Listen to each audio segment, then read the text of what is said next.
Today is February 21. Sa Chinese is January 5. Ang January 5 is the day of mga God of Well. Bumababa sila.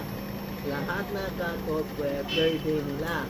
So, sa mga bahay natin, yung mga parang tindahan ko, maraming God of Well, welcome tayo sila sa bahay natin, no? Sabihin nyo, sa mga bahay na may God of Wealth o hindi pa aware na kayo kasi God of Wealth is a God of money. Binibigay tayo good business, maraming pera, smooth for the year of 2026. Ito ang God of Wealth. Tingnan mo siya, no? May dala siya pau-pau pera ito, no? May kasamang Louis para strong, powerful.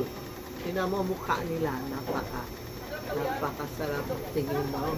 Tapos may alkansya ito para maiipon tayo, pero may butas dito.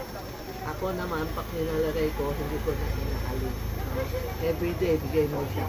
Ito ang God of Wealth, nakaupo. Meron tayo God of Wealth, nakatayo. Ang ganda o nakatayo sa gold bar. No? May dala siya pau-pau na maraming pera.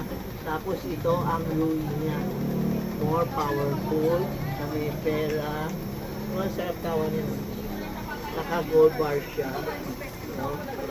Aber tayo, para may God of Wealth tayo. Ngayon ang birthday niya. Bumababa siya. Lahat na tao na may God of Wealth, mag-alay tayo ng chocolate, yung matatamis, tikoy, putubong, basta mga matatamis, alak, bigay nyo, tubig, bigay nyo, alak, pera, tubig, pera din.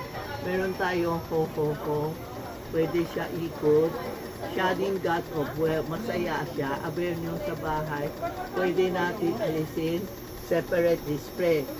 No, si God of Wealth dito, yung God ito, yung gold bar niya, pwede lagay kayo pera o asin, pera o bigas. Pero dinalagay ko 20 na pera. Kung gagastos ako, kinuha ko. Tapos kung may pera na ako, ibalik. Parang pasok, labas, pasong labas ang pera natin. Ito ang God of Wealth, tinatawag ko siya ko. Ano, ang ganda, hindi ba? Ang ganda tawa niya. Ibig sabihin tong sulat, dumating na pera mo. Pero dumating na pera natin.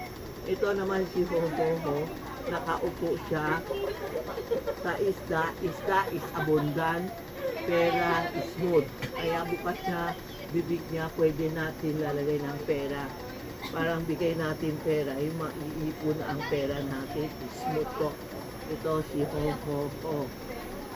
Alay tayo, sabihin mo, kung ang mga customer natin may God of Wealth, nakatabi sila sa Santiago, alay nyo, sabihin mo, Santiago, birthday ni God of Wealth, alay tayo para may pera tayo. Sabi mo, God of Wealth, pasok na kayo sa bahay ko, bigay mo ako daming pera, smooth ang business ko. Anong problema nyo, mag-wish kayo ngayon kay God of Wealth? Bibigay talaga siya sa iyo kasi heaven is sending him to mga lahat na houses na may mga God of Wealth. Kung wala pa tayo, avail na tayo ng God of Wealth para meron din tayo full year smooth ang pera natin. Okay? Tapos po,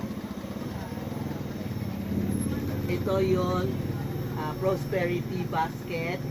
Inalis nyo na ba? Yung sa mga meron na customer, naalis nyo ba na bigas?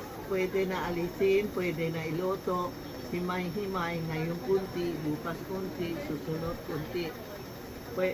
Pwede na gamitin ang bigas.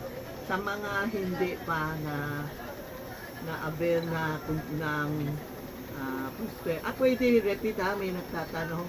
Halimbawa, December 31 na alay na sila. Pwede ba sa February 24 ng gabi kasi February 25 birthday God of Heaven. Mga angel bumababa.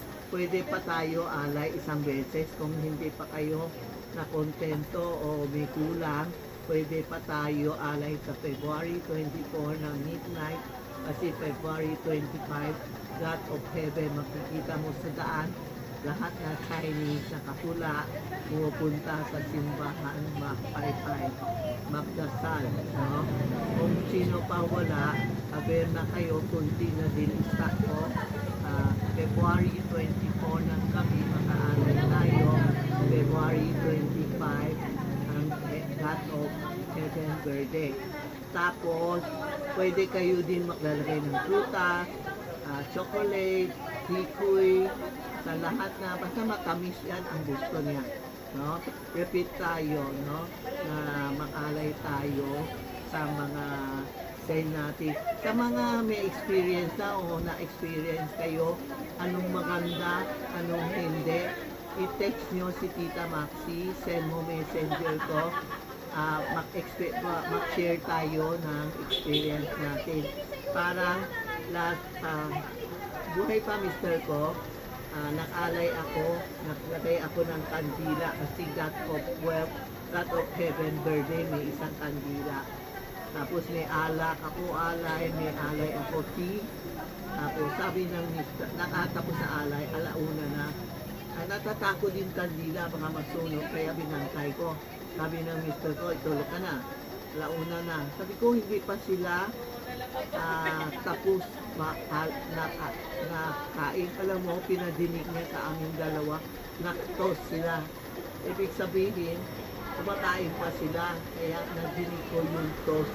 Nagulat ako, umalis ako. Bumalik ako sa kwarto, tapos bumalik ako, sabihin ko, oh, God of Wealth, mga angel, bantayin nyo na lang kandila ha, kasi tutulog na ako, bahala na kayo. Sana maibigan mo yun, alay ko, masaya na kayo sa alay ko. Yan ang experience ko sa God of Heaven birthday niya. Kinausap ko siya, pinadinig niya, naktos sila ng alak. Sa mga subscriber, kung meron kayo mga experience o napaniginipan nyo si Santiago, text nyo kami, share mo with us ang mga experience nyo. O kung nakalay kayo, o gumanda na buhay nyo, o na-board exam kayo, ano experience nyo, please send it to us sa Tita Maxi Charm o Charmy Ongpin. Thank you po.